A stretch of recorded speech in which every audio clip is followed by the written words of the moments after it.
Hi అండి, welcome to happy talks. ఇవి వచ్చేసి గ్లిటర్ పేపర్స్ నా దగ్గర ఉన్నవి అన్నమాట. లైక్ మా పాప ఫస్ట్ బర్త్డే ముందు కేక్ స్మాష్ అయితే చేయించాను. సో దానికి కొన్ని డిఐవైస్ అయితే చేశాను. లైక్ బ్యాక్ డ్రాప్ థీమ్ వాటి కోసం ఇవి యూజ్ చేశాను. సో అవి ఎలా చేశాను ఏంటనేది ఇక్కడ మీకు చూపిస్తాను. కొన్ని అయితే చేశాను అన్నమాట ఈ గ్లిటర్ పేపర్స్ యూజ్ చేసి.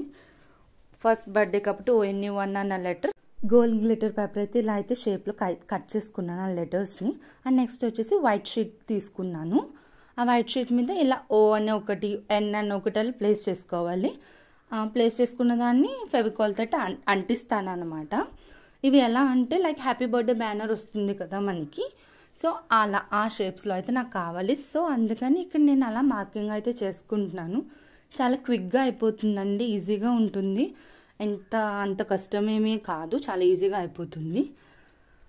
ఇది ఇక్కడ అదే కట్ చేస్తున్నాను అనమాట. చూసారా ఎంత బాగా వచ్చిందో. అలా మిగతా 2 లెటర్స్ కూడా అట్లానే కట్ చేసుకుని ఈ ఫెవికాల్తో అయితే పేస్ట్ చేసేసుకుంటే చాలా బాగుంటుంది. బ్యానర్ కింద అయితే వస్తుంది. ఎందుకు మన బేబీ కోసం మనం అలా లైక్ డిఐవైస్ చేస్తే ఏదో తెలియని సాటిస్ఫాక్షన్ కదా.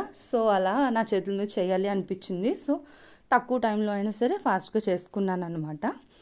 ఇక్కడ హోల్ సైడ్ పెట్టుకుని రూపాయి టై చేసుకోవాలి. తర్వాత చేశాను. అది ఎలా ఉందో కామెంట్ చేయండి. మన ఛానల్ అయితే సబ్స్క్రైబ్ చేసుకోండి.